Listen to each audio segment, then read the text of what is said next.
tuh.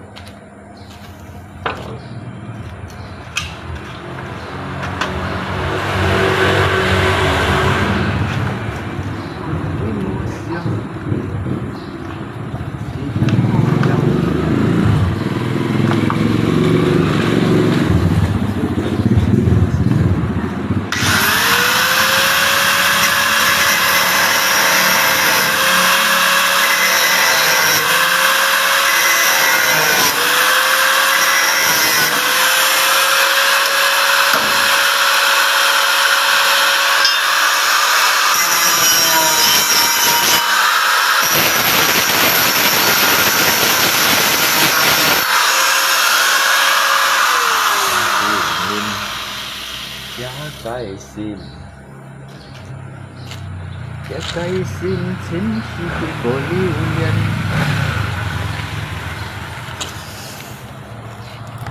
gas seperti ini ya guys ya, suka namanya. Kita kerja dulu guys ya. Emotion kia mô trầu kiang pan siêu pen chèn chèn ăn hương ngon hương emotion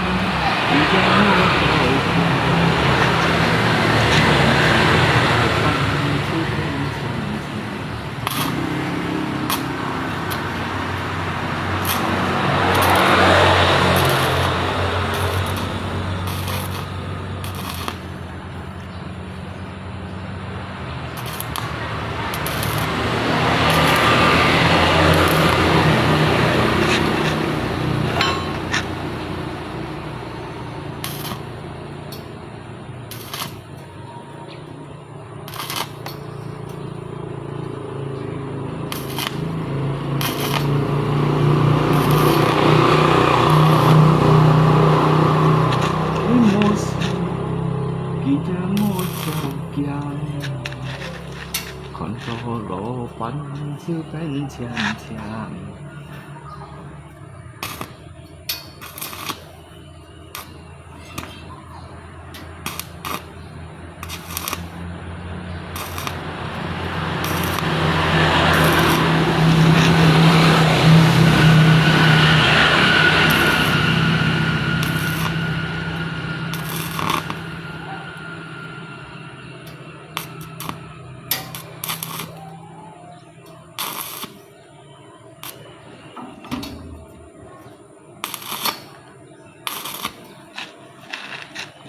emotion kia mô trầu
emoción y llamo chao bien.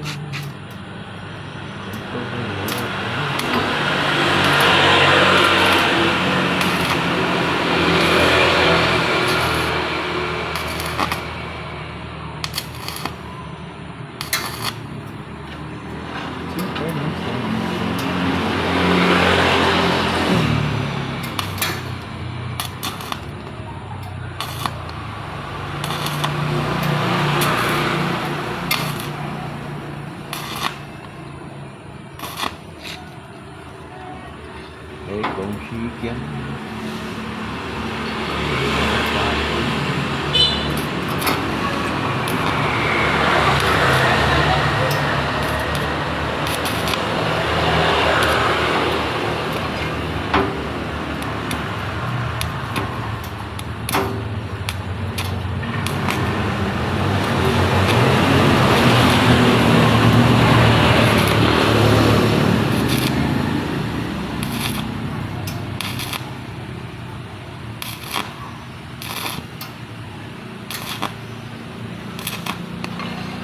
nhịp kinh phu nhịp ngay bơi theo quỳ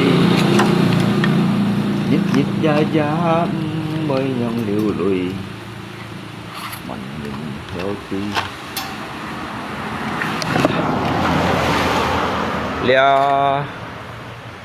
hamto pakong kawan ya, mungkin itu kawan-kawan ya belum begitu mengerti tentang bagaimana dunia bengkel itu ya.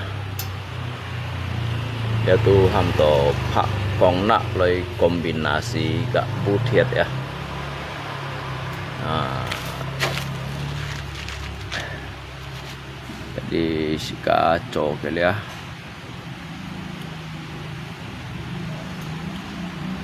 Jadi si kalas kali ya.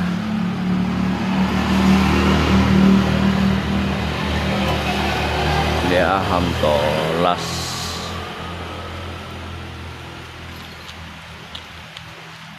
pakong ya gas ya.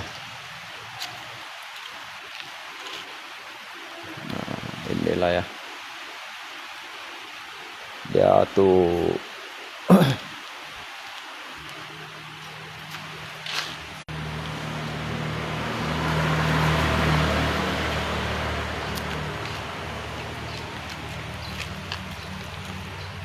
hamto kayak kerjaan sehari-hari ya. Aliba mau nyinco, saya nggak kaso. Lý kiến chọn đó, mau nhìn cho được. Thế chủ nào nhớ luôn có rồi, nhìn vừa nhớ luôn có qua. Kỳ tu với mau nhìn cho cái tập tuổi trội. Để chỉ cả liền này cho. Muốn trội muốn shit rồi con. Shit tuổi trội. Nếu trội tu hành mang shit à? Không muốn trội. Emoción y llamo chao bien.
Di matamu masih tersimpan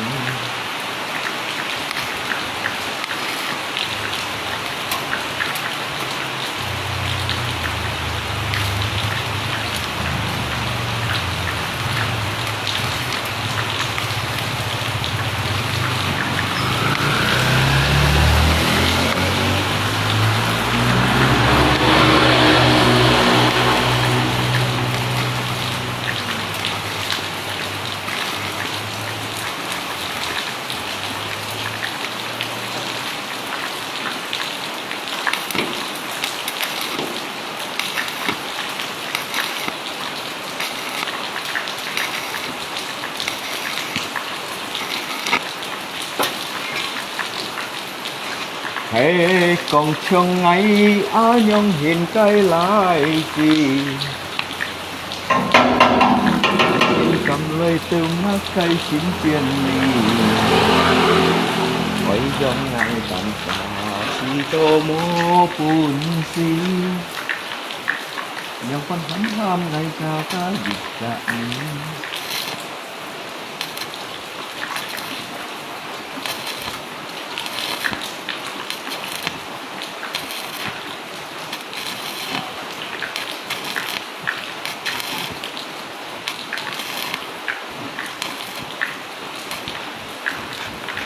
mô quân sĩ kiêu ngay tụ sắm không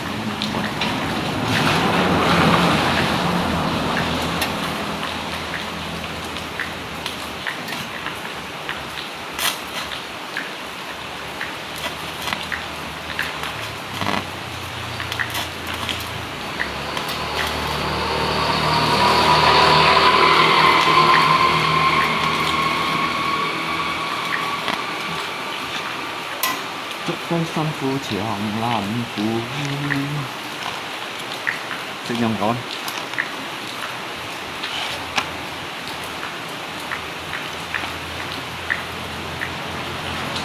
lấy xỉ nhăn mô mày họ ngay lung phong nhìn cái wifi à ngay lung phong có tin là wifi à trong ngày bông bay có mỗi cháu xin không một hôm nào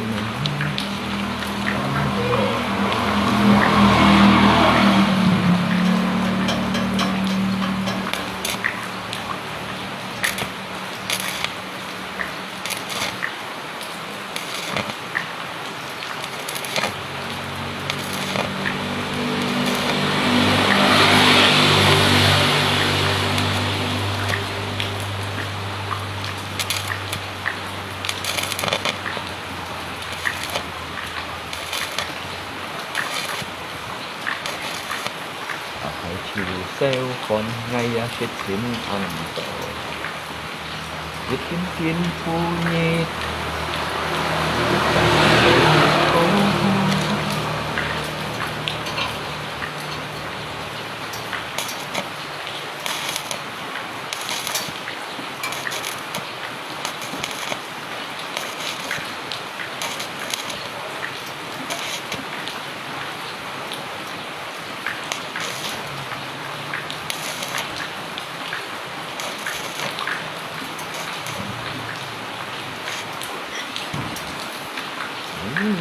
không phố các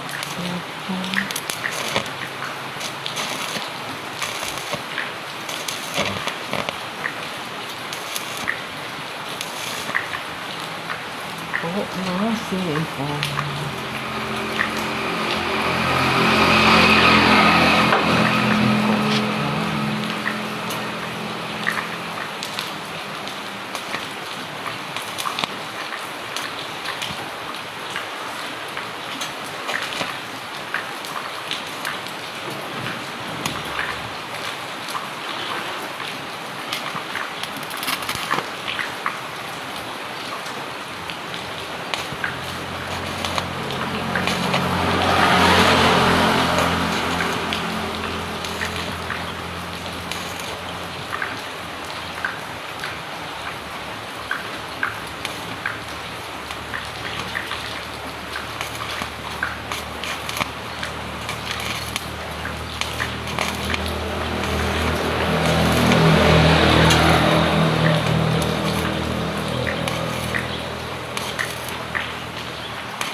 chào ngày xưa.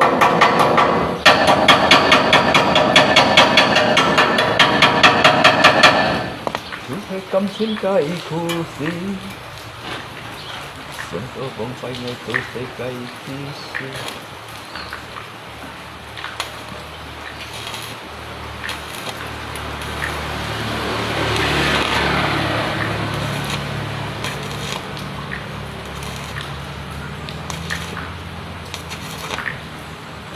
Thần nhìn cả thân thiên song xin xin song xin anh ơi.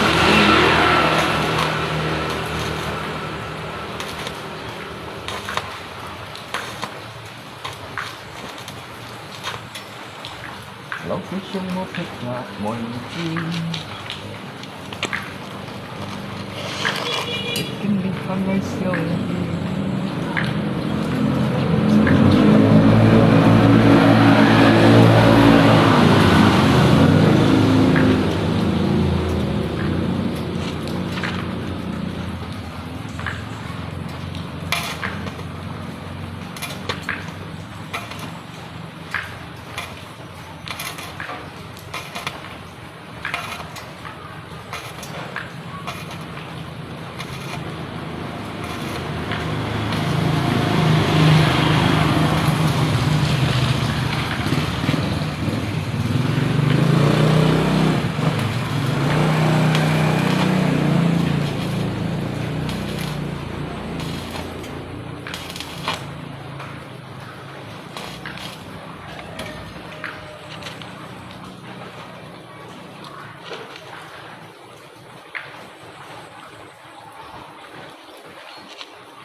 Hãy còn trong ngày áo đang hương cây lại gì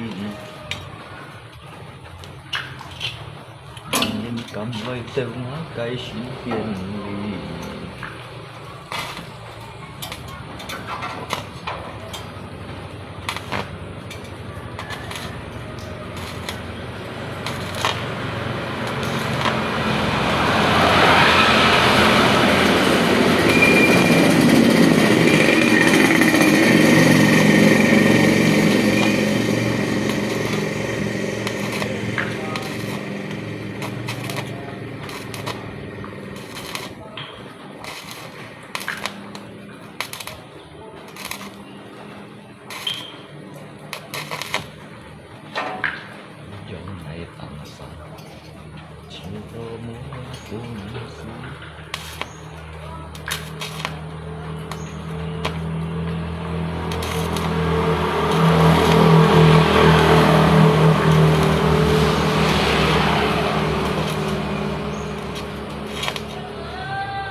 Món máy tên ly chẳng mai xếp chuối máy cô phi lý kiến trọng mua nhân giò con chơi nhất luôn có đang xả trộn gì alo hả nhìn bị đồ cái tao tổ lý nhìn gì tôi sẽ à, 曾经你播种，这是你要告诉我。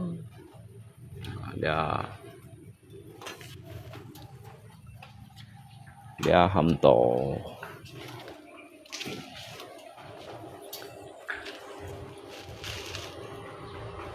，ilmu bengkel ya.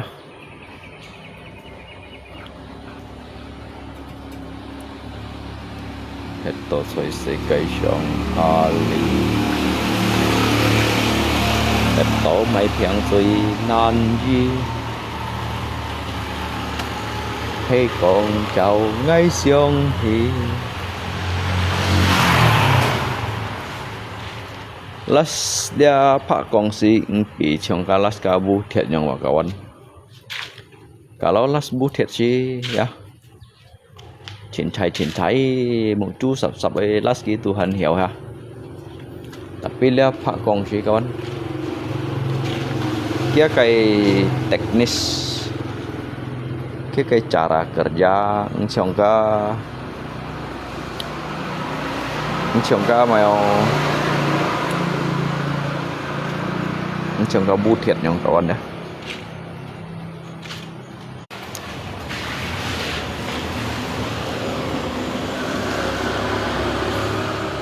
Cái teknis kerja hamba dah king chongka bu thiệt nhong hin. Jadi memang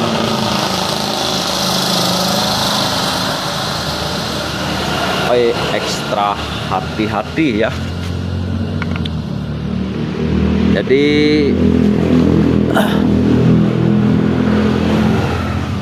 jadinya lungko kongkai boy kan mobilnya ya dari folding gate ya, dari toy siu lipa cho lý tao trọng cha cho lý tao biển cha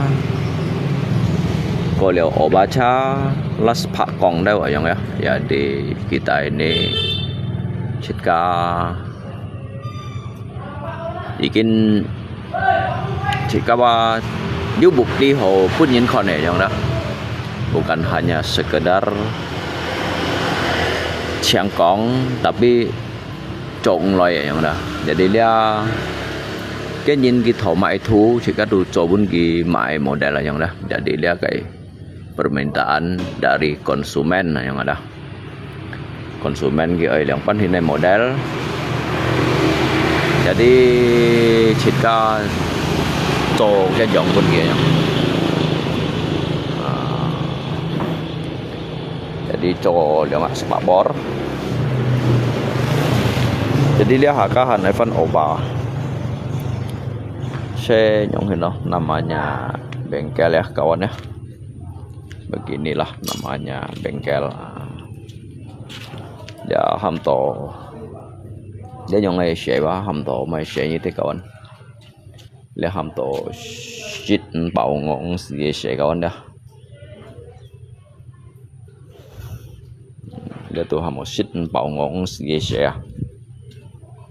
Ship nhật jam kiểu nhật mau chú jam vậy đó. Dia siahan to emet ya. Jadi hay còn sika cho lihat fungsi tentunya ya, jadi berdasarkan dari permintaan konsumen gitu ya. Konsumen tholioklan model ya kita sesuaikan kayak gambar. Jadi dia xây cái nhìn thổ ở trong hình này gì xia đó kawan ya.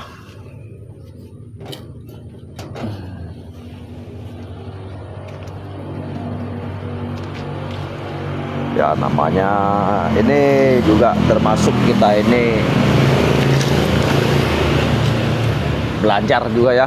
Sika tuh belajar gitu ya. Jadi namanya siu cung nhấp ấy đúng gì các bạn hả? Ya hay mo còn họ kháng, mo còn họ lượng pan li hỏi yang ada. Jadi senyum lah kawan ya. Jadi inilah yang bisa kita tunjukkan ya. Intinya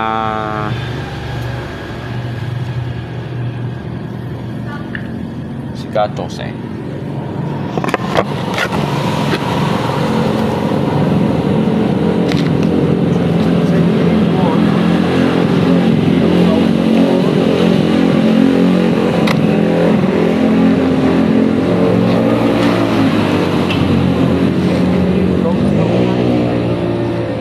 Nhung tìm tay lại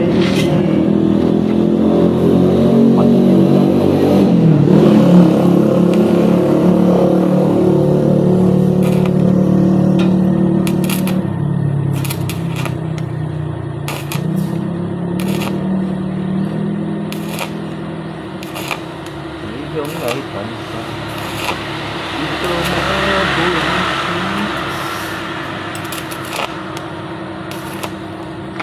những bên thánh thăm ngày ta diệt chạm quay qua lòng muốn mấy sinh ly chẳng mày sẽ suy mấy cô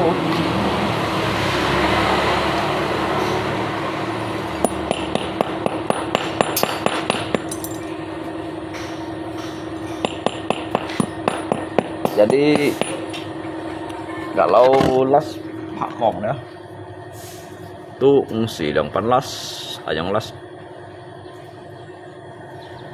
yang hin las ada tu ham mo las Pak Kong cái sĩ cái bị lụt ya jadi dia juga mencotet sangkung kawan dia hegi sangkung hanai fan poles thằng kawan ya. Ini yang disebut dengan skill, ini yang disebut dengan ilmu ya.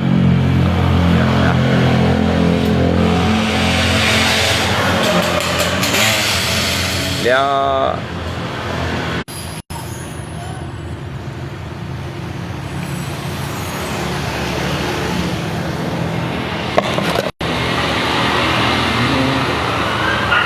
suy nghĩ của chúng. Ôi Bang Man,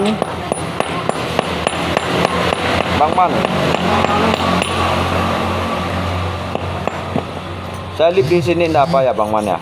Ini enggak marah kan? Ini enggak bikin TikTok lagi kah?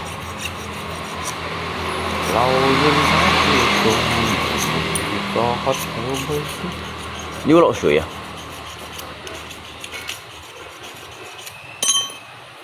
Đến đây cũng xem cậu tôi hồn con sông nắng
trong ngày tận xa chỉ có mó buồn chi những tâm thắm tham ngày ta bị chặt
mày thích khi mày cô tìm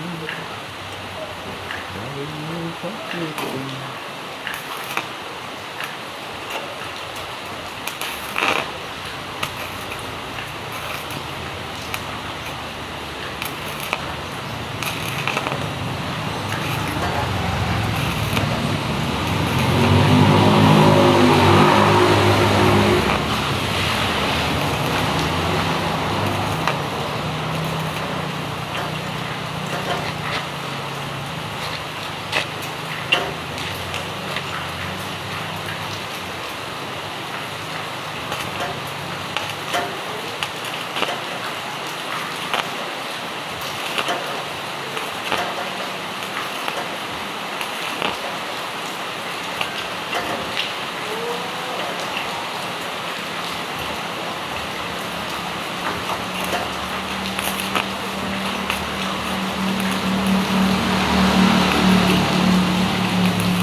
Hãy subscribe cho kênh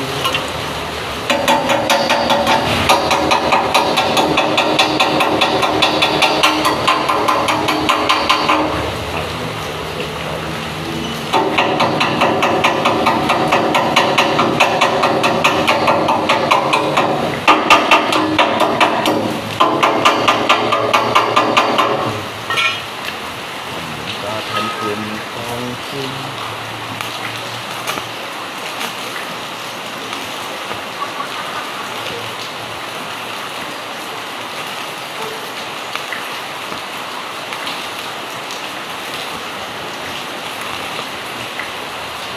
Tiếng giọng thì anh mô dùng lâu tới trong một thật cả mọi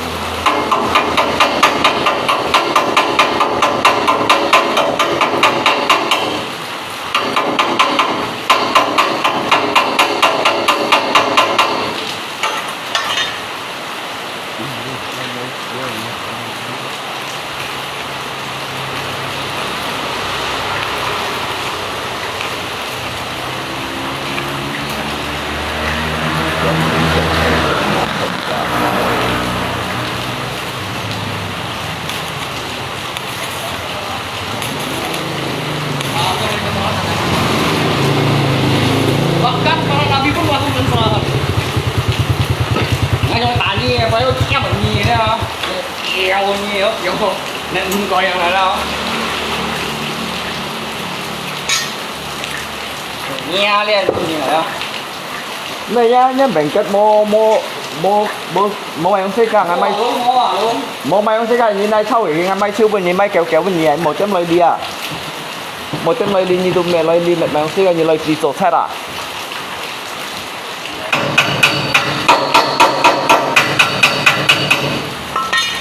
như à chả sao lời đi ấy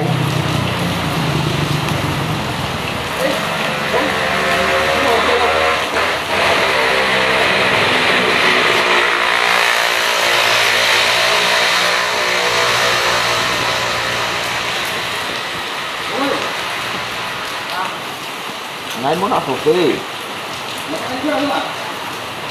ngày muốn khơi đó cái nhóm cái ngày chỉ tụ khơi vậy nó không xin ngày một cái tiền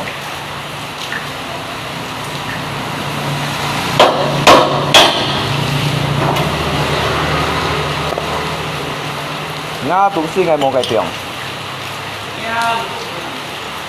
còn máy tiếng máy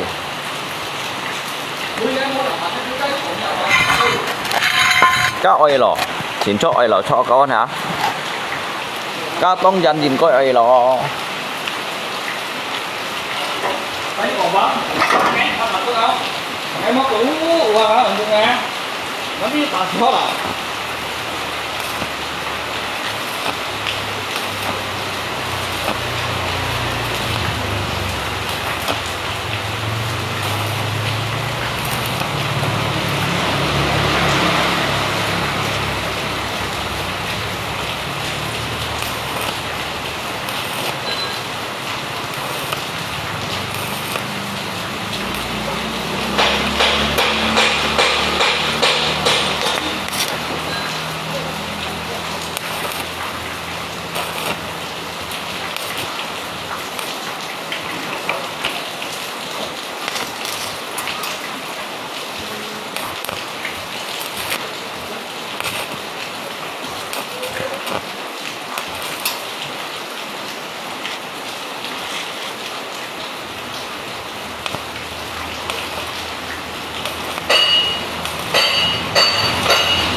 coi ê kawan này kawan ngay còn như thằng nhịp kỳ bơi ở đây kawan nè hay còn千khí ở đây như bởi du sông đều là đây kawan nè ngay ba ở như tao xa họ đây như còn là lia phò đây như chiếu họ kẹt dẻo đây lia phò nè lia phò như thầu giả lấy lia cái nhìn cái mà phun chút anh mới phun dẻo như nè kẹo má giống gì à kẹo má kẹo tiền kẹo con mới phun dẻo à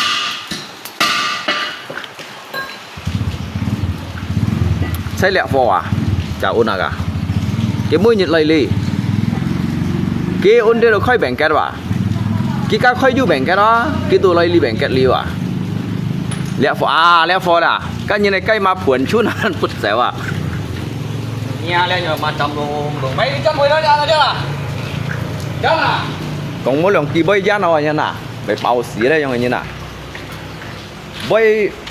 bơi măng còn mỗi lần xăm kia lấy ở đây à chứ còn giá nào à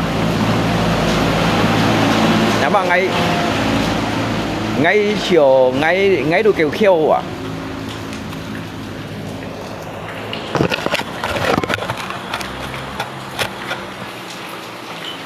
à đây à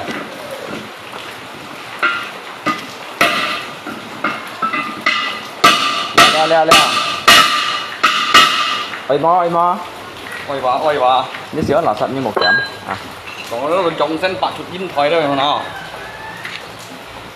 một nhóm bang mẹ như sữa là sao à như sữa tôi chịu à cần như băng á dẫn hấp như băng nó chẳng chịu được băng à một nhóm bang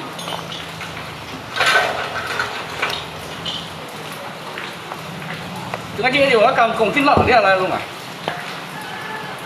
để bắn lênไม่แพ้หรอ chứ mày รัดแน่นไว้เลยสิอ่ะ các nhiều dùng con chín nè คงเจ๊หรือเหมียว các mày ấy ăn bao con chín này lận สีเรียกยังไงนั่นเก็บนั่นแหละ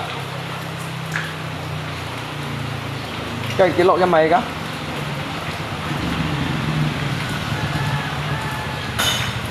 chuẩn đi lấy nè เออแล้วไหนอยู่บ้านไหน cái du bắn mới mua cả hả ก็จิตมันเป็นมันที่ไปวิ่งมั้งไอ้นี่ของนี่กันไงก็ของพาหรอวะเสียเรายุ่งถี่อ่ะมันยังลง đeo đồ xỉ na nhá có đâu à đi ăn quá cái gì nào cái me là cái mày là cắt tóc bánh này tập bánh con này à một cái tặng này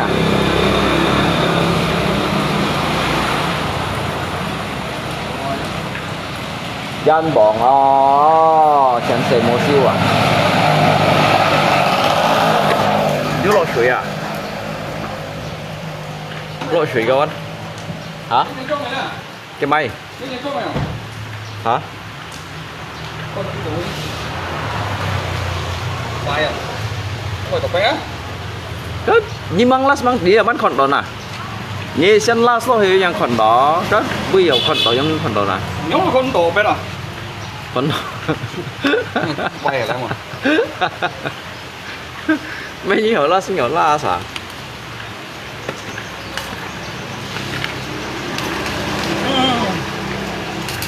à cái này còn đó cái gì mua lát một tí đó vẫn còn đó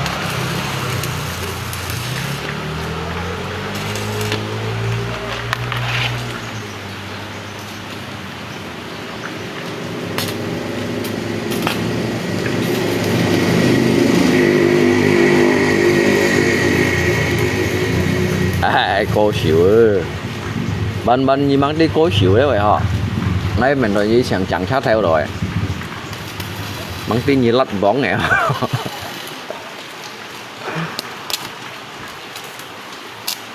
mắng tin thả chín chuối như lật bóng xiên cung này họ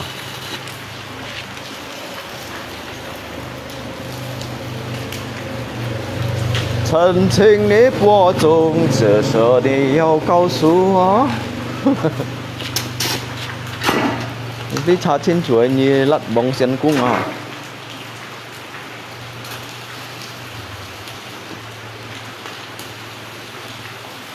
mọi nhỏ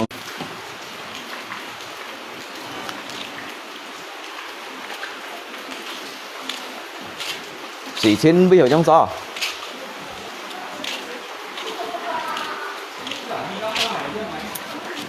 Chỉ xin nhiều trong gió các bạn.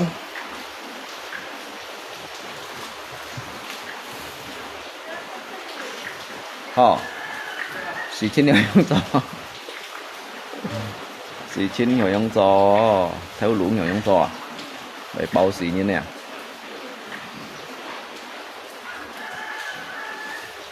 Cho chứ chặt nhìn sẹo này đâu ạ. Đi.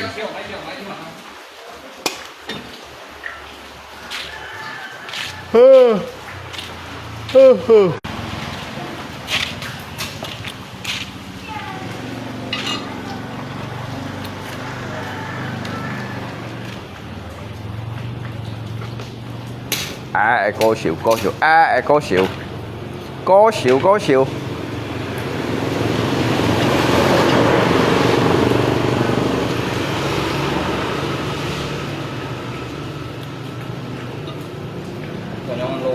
Ban như tangan tinggi ya.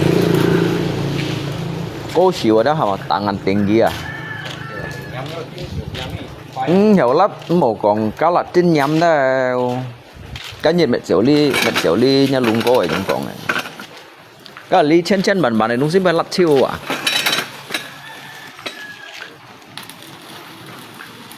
Chứ còn lật chín đeo.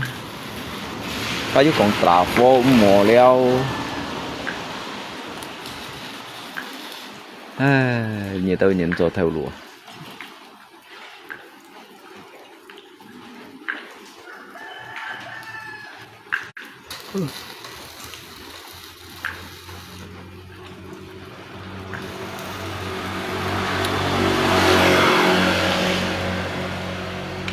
Cái gì kêu cái gì nào? Không biết cái quay hả? Ngành phân mến.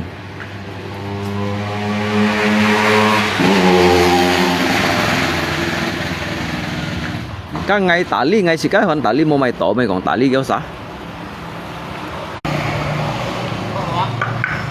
Ngày tả ly ngày xí cái tụi hắn tả ly mua mày tổ hắn này tả ly kéo sao? Cái đó sao yếu trò mua trò ở lo ở sang ở xí con này mày xí nè. Kỹ chiều cái trò mày trò cái ở lui mày trò sẽ mày lui mày. Bộ có số cắt kia ba.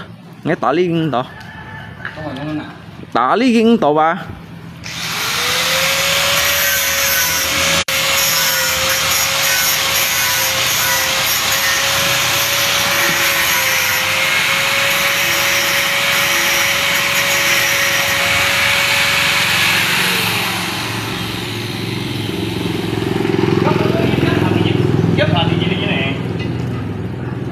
Cái liệu mai tả ly cái đôi mấy cái khủng bố hai đây như nào? Tả ly nhìn tôi nhìn nâu chưa? Cậu ăn họ cho cậu ăn.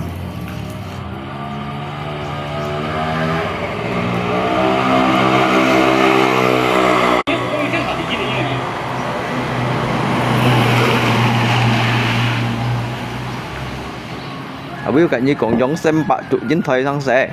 Mấy tuột chửi shit coi ăn nè.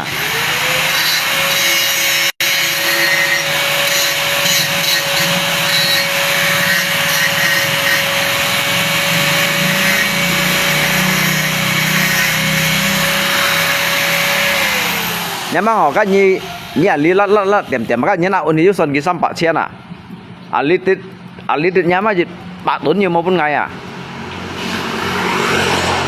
lia theo lũ si bệnh nhiều trong sò các bạn để si chả hay chúng nhìn cái cậu bìa nó sỏi đấy à vẫn chân nhiều săn khi chẳng chết kia đây à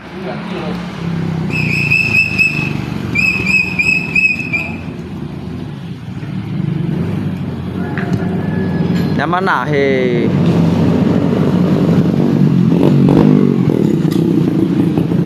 karena kayaknya no, berapa nih? Saya suruh kawan saya last tuh dia bilang 300 ya nggak pasti nyong khổng boy ai. Hả? Ba à? Chết ba cái mày chùi mò dư liệu sắm bản tồn. Nếu mà ngay bây giờ là hả một singa sang xe là họ đó như thu ngã xí cái thua đâu à?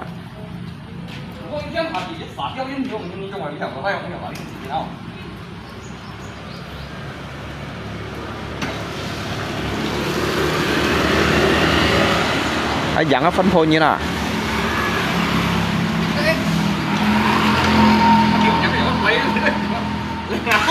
ủa nhưng ai chứ phải đâu đấy hả? Đâu có mẹ đi được. Mày cha cha na. Nì bù yêu cha cha na các bạn. Ăn mày cha cha nhiều. Mày bao xía không hen?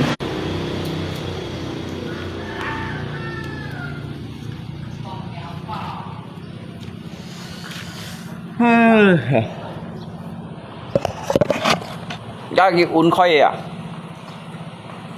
Cái un chẳng cha. Người ta kéo theo kiểu kia à?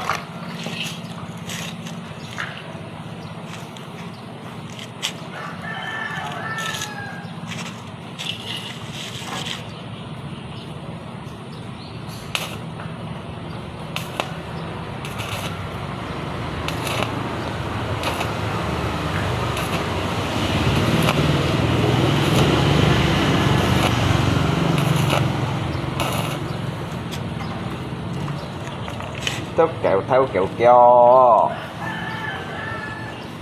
kéo theo kiểu kia đó, xì xa lần cái à.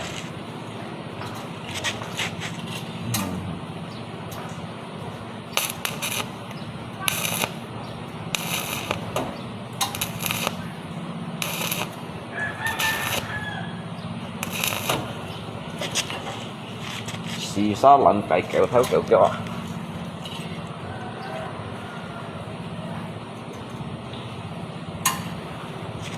Được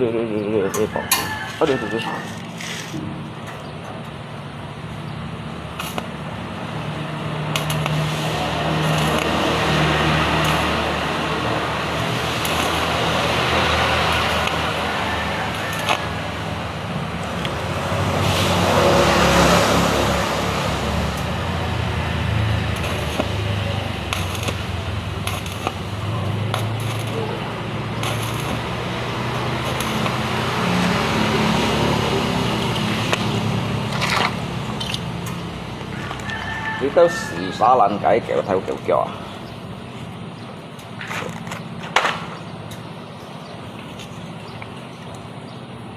Ngô miệng o.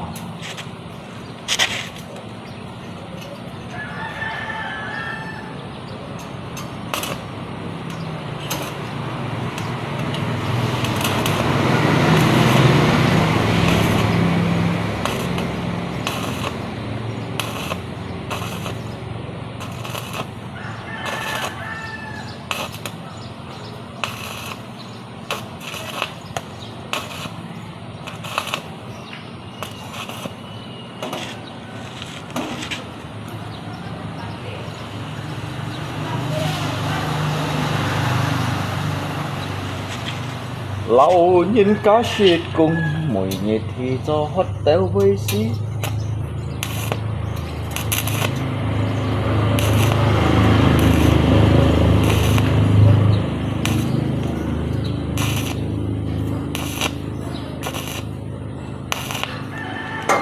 Lên con cống chân cầu tôi bầu.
thế còn trong ấy ai nhông hình cây lá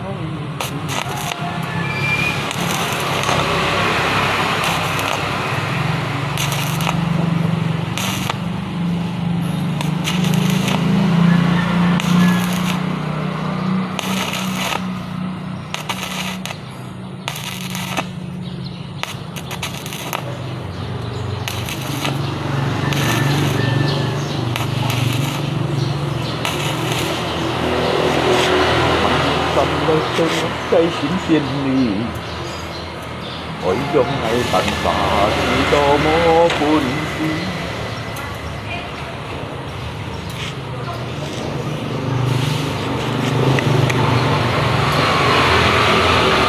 nếu tấm thắm ngày ta xa thực gặp khởi ba lòng gì mong mai sinh đi mày thích khi mấy cô đi lâu do phần nếu cây cũng trên cầu có bồng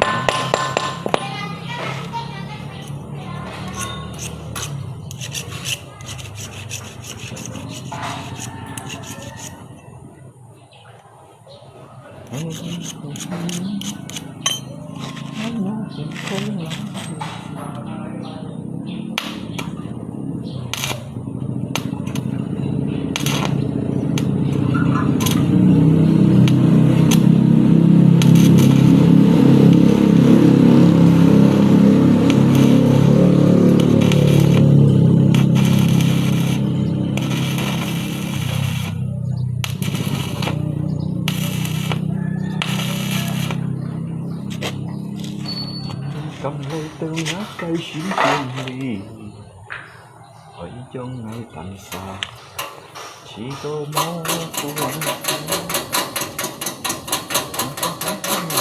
ta có chạy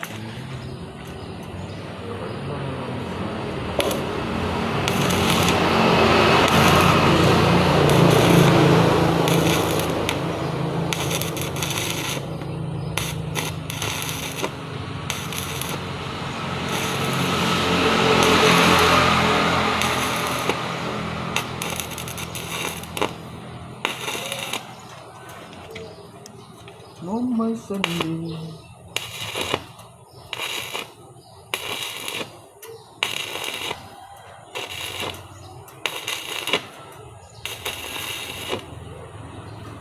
chẳng may xếp truy mấy cô kia lâu nhìn cái chưa cùng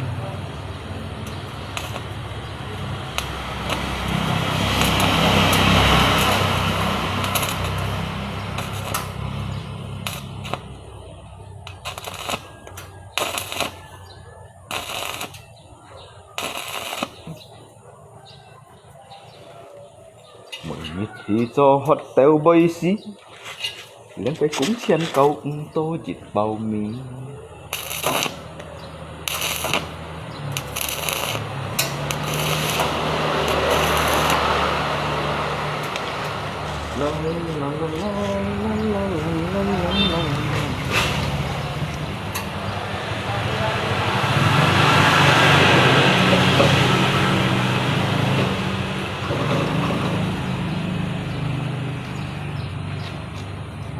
cầm lấy từng hết cây xỉ dân đi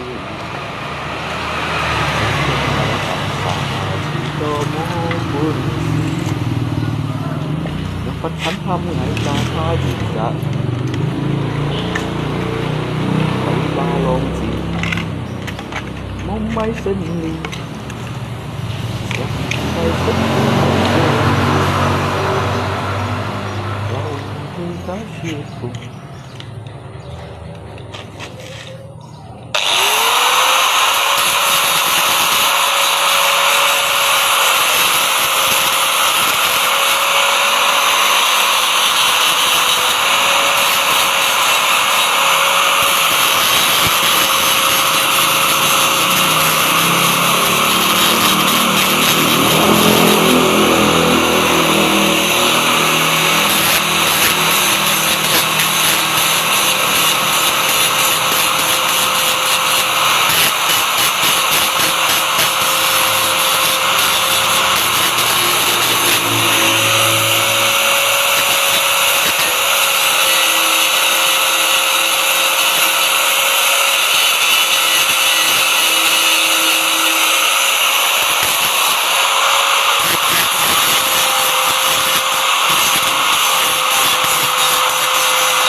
相对难移。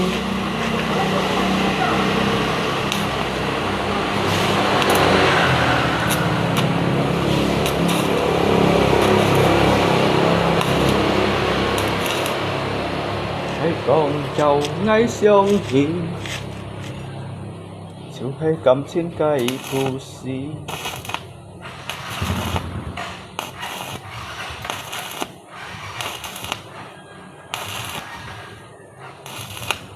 想多講閉翳做世界之事，看見他吞吐喪心，相依。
Ayah aku tak punya,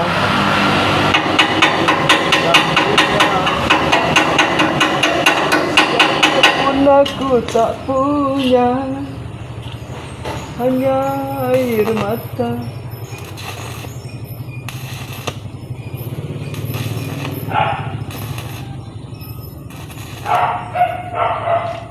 Yang selalu bercerita kepada aku.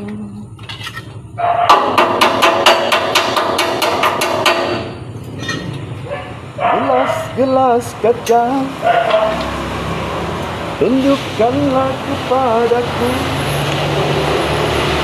siapakah diriku.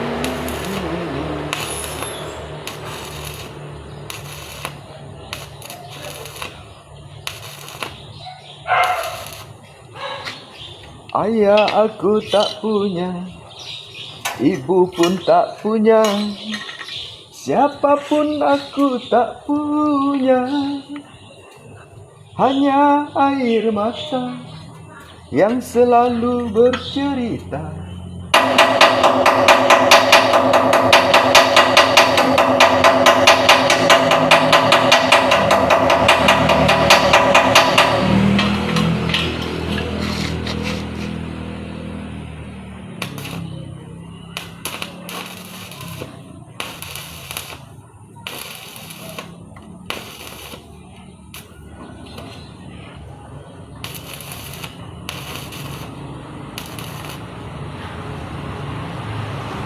cho thầy sẽ cây chọn a lì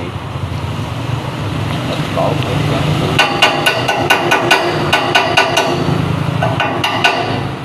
hãy con chào ngay siêu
selalu bercerita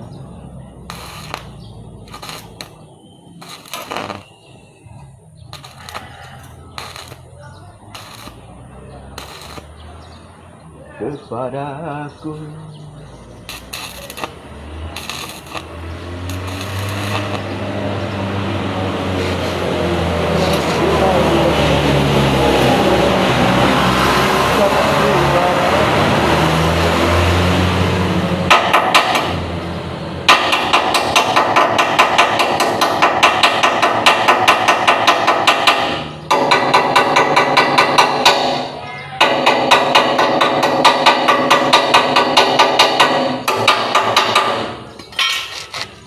Kemana aku melangkah,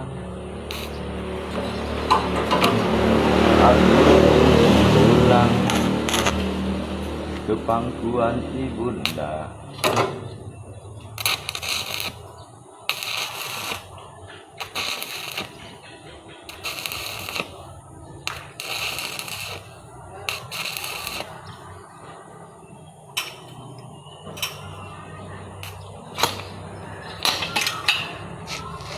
Mataku terpejam, hati pun menangis, menantikan diri.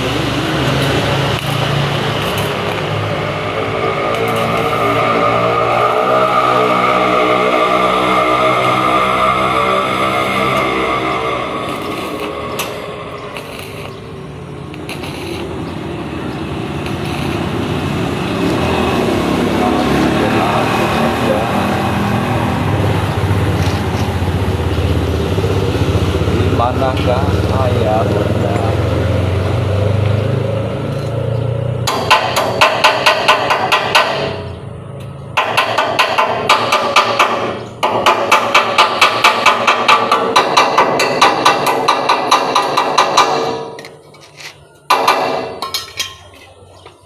Mataku terpejam, hati pun menangis, menantikan dirimu.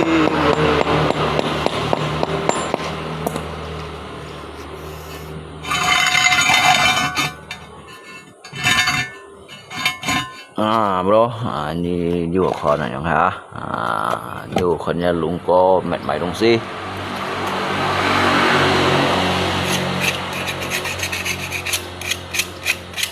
Con nhìn con thì chít chim năn có 是敞开的心，願會離下，變多人有地。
相來向前前來，哎hi，我當得少啲個樣，就是嘛。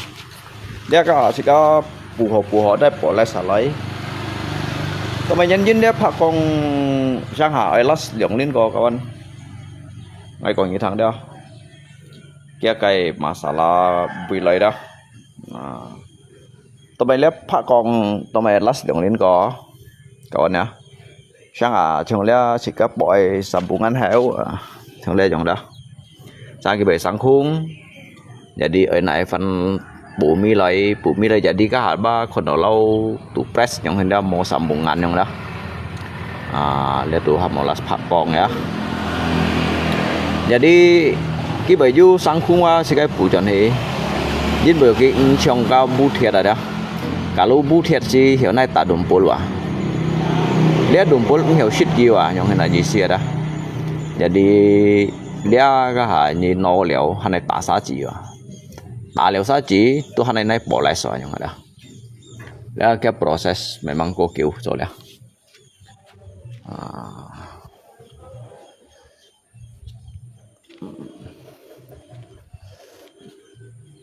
Soalnya kayak Pak Kong karena lihat Pak Kong itu elas ho yang siang bayi sangkung jadi kan naik boleh store. Jadi kita tetap tu dia han cho cái ly bagian theo yo cái mũi này cái theo pula cái theo này cho cái ly tang có ly này cho đấy begitu lah ya kawan ya ya saya nyong kawan cho hot mày cho hot mày cho rồi向來向前來對愛走愛當起一條街，為了錢才來bộ條dân này dân mỗi nhân đi cho theo cá mua đi mày sao tụi mua đi xét ngày cá liều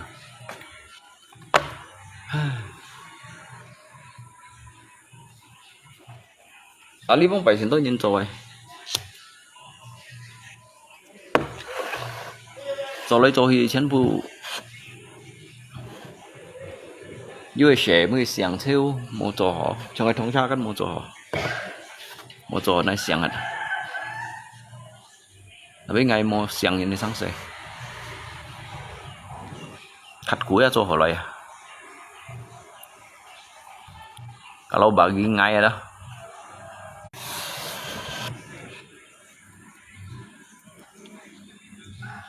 với ăn khối dây cho họ lại jadi beda pada prinsipnya kerja dah pada ke prinsip cho sẽ đúng sih ya mau you còn you unlock yang ini di si còn đó kawan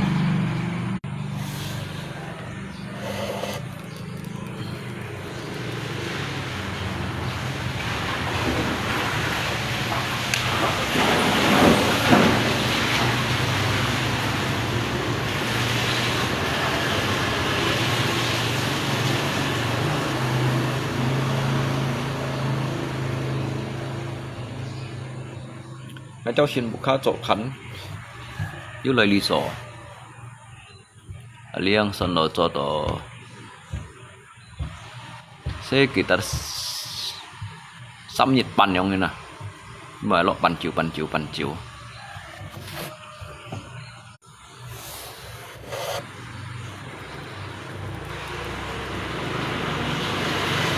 ví dụ như ngày lo pan chiu biasa ngay cho bên ship nhị điểm bây giờ tôi ship điểm lắng sao ship dịch điểm lắng một thịt một chọ chống bán hot mấy chỗ tôi ship dịch điểm bán chỗ bù xin có hot mấy chỗ tôi kiểu điểm tiêu chuẩn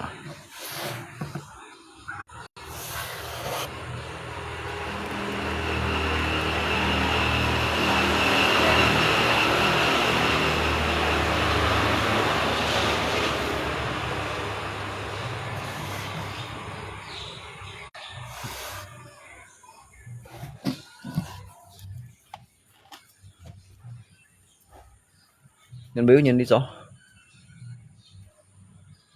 mà nhìn đi rõ ấy chỗ quá thì đó chỗ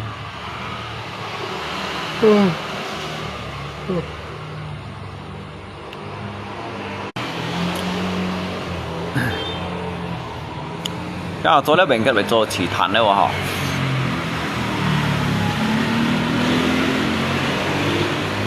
cái gì mà cho đi cho mày hỏi dưới chỗ đồ hành là nằm lý còn nạch xi mua mày khiêng à ngay lung phong các tùy miền wifi ăn dặn lung phong cái bộ wifi cái bộ cả ngày biasa sang cái xịt copy nggak bộ minta wifi nya bộ yang hall jadi guys yang anjan ada mau siêu ngoài tỏ chả ngập chưa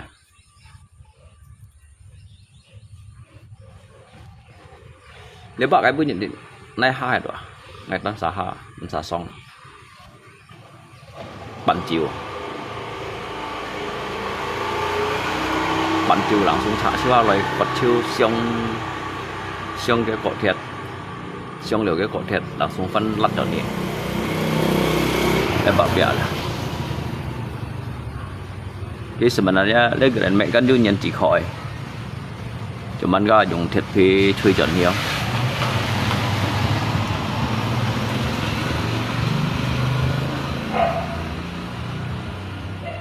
La la la la la. Rồi. Sao giờ ngay last tủ lọ lý à? Last tủ lọ lý. Jadi này bọn cổ thiệt ở nhà đấy thật đấy là chẳng ai khung à đấy cái chạy sát theo bóng bảy chạy chỗ kim mày tập ổ chiêu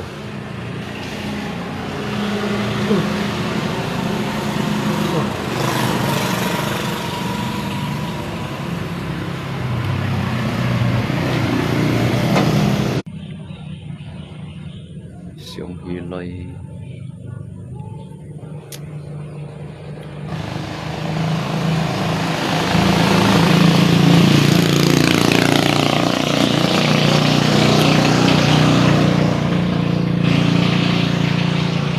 tôi lý vị trí cao nha mày có cái xỉ nhá khiang à thật giản à cái thon cái chú thon đít cái chú thon cái chú lòi cái chú thon chú lòi đó tôi lý vị trí semua nha jadi thọ lại chân mấy khi kiểm tụt chiều ấy chân ăn phun theo na ăn phun rồi đó sẽ xịt chiều sẽ sang tụt chiều thì lộ suy đâu liền lộ suy thiên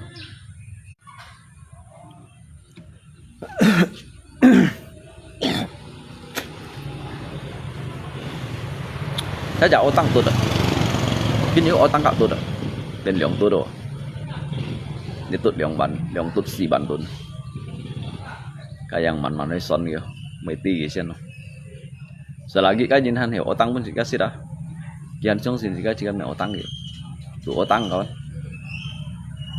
sang ngay tụ sĩ kia đó kan mau nhìn lihat jadi theo cái un tung tăng una cả un tung tăng una xin chắn cái bộ xin chắn tam tụ mong sen á tụ mong sen nghe tụ sĩ kia nghe ô tăng phòn à nghe mua phân gì jadi như là ô tăng pun sih mấy cái ô tăng rồi nó lẽ bên cái đông西咩下就退路嘢講咧，而家做咧bên cái咩講下你今日做寫要特路嘢用，kalau係要冷寫是，啊你ngay做你anh都叫本身冇冷寫咯，冇冷寫路好靚，啲咪ăn錢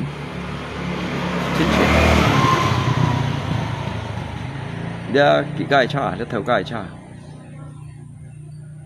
jadi kỳ hầm ngày lấy số cái tao kỳ mấy hầm kỳ hầm chỉ có lấy số thành siêu đi jadi ngày ngày cho ban chiều này kiểu hổ mới cho mấy tự nhiên sao nhị trồi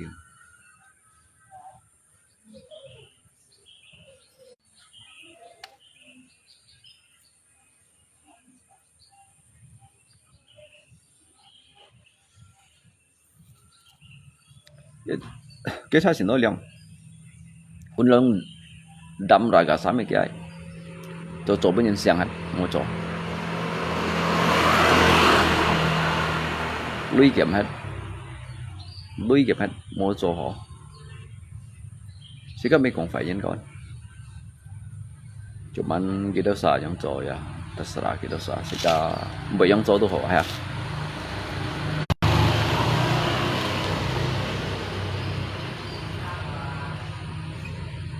un leong đâm à cái men kia à lấy bên kia à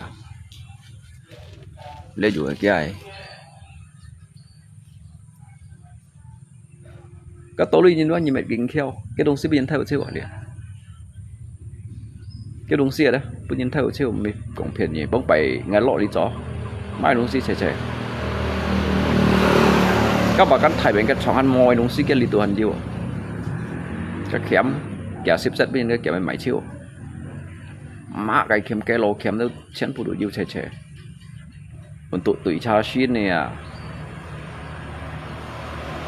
may cái Malaysia đồng sĩ họ liệt phòng nắn cái đó à mua nhân chọn à jadi cái chuyện đó như last tổ gieo như pun kia vậy đó như chuyện như mấy pun kia cái juga bị trâu mai vậy sắp intinya cái cả biệt như mấy cái lì tiền đồng sĩ một phút như mấy may vậy mà như gì cái nhìn bạn ăn cái còn là bị chơi họ nhìn ba số to với những cái lý dụng này vậy xem họ nhìn nào đó cái chỗ bạn ăn thầy